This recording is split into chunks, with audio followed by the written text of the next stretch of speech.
I was a daddy's girl, very close to my father. I knew what, you know, love looks like, healthy relationships look like, no daddy issues here. But I also was kind of blinded because I was grieving, knowing that he was terminally ill, and the excitement. There were red flags that I'm pretty sure I ignored. Looking back on things, and we often do that, whether we're grieving or not. Yeah. You go through those different phases in a relationship, and when someone, shows you one side of them and then you see a completely different side of them, it's difficult. Yeah. Yeah, I agree. Anyone, if you have questions for today's guest, please feel free to drop those questions below because I have somewhat of a similar situation with my ex-wife because her mom passed maybe uh 8 or 9 years into our marriage. Mm. Um, and just seeing her go through that process, like it's tough. And then we were already having our own marital issues, so just trying to navigate marital issues and losing your mom or one of your parents, it can be devastating. How did you handle that during that time, like, or how did your ex, how did he help you in that season? Well, he was so supportive. Good question.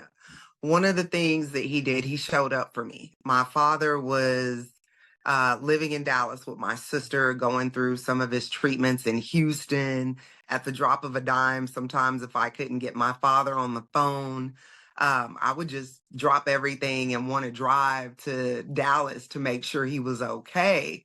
And this man was willing to chauffeur me, at a whim because, of course, he understood, and, he wanted to help and comfort me and do what he could during that time. Um, and it's really difficult. Grief in itself is difficult. Um, but again, I'm looking at, oh, he's showing me so much love and admiration. And, it was kind of like that knight in shining armor that, we dream about. Yeah. And it's not like you want that Captain Save a person, but you want that knight in shining armor, that gentleman, just stop by, flowers to cheer you up, come by, bring you lunch at the office, Yeah. and just very supportive, very supportive. Mhm.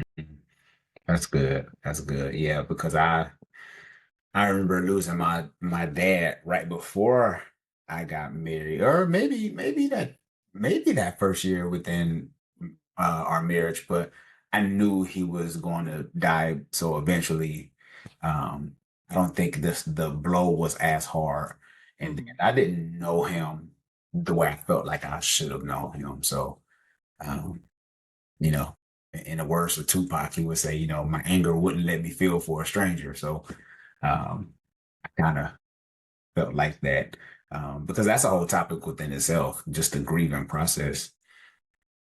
What has been the most surprising thing you learned about yourself after divorce? I think after the divorce, for me, the most surprising thing is I had to learn how to forgive myself because I was angry with myself.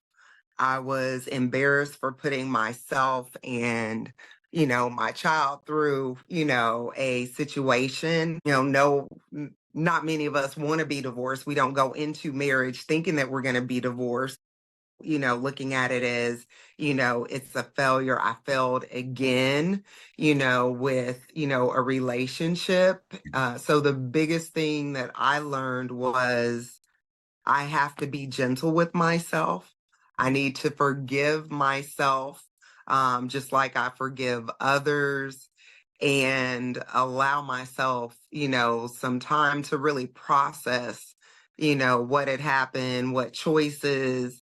And I think the biggest thing was knowing that, it wasn't my fault that the marriage failed, and that I did the best thing for myself and, you know, my child at the time in ending that marriage. Mm-hmm.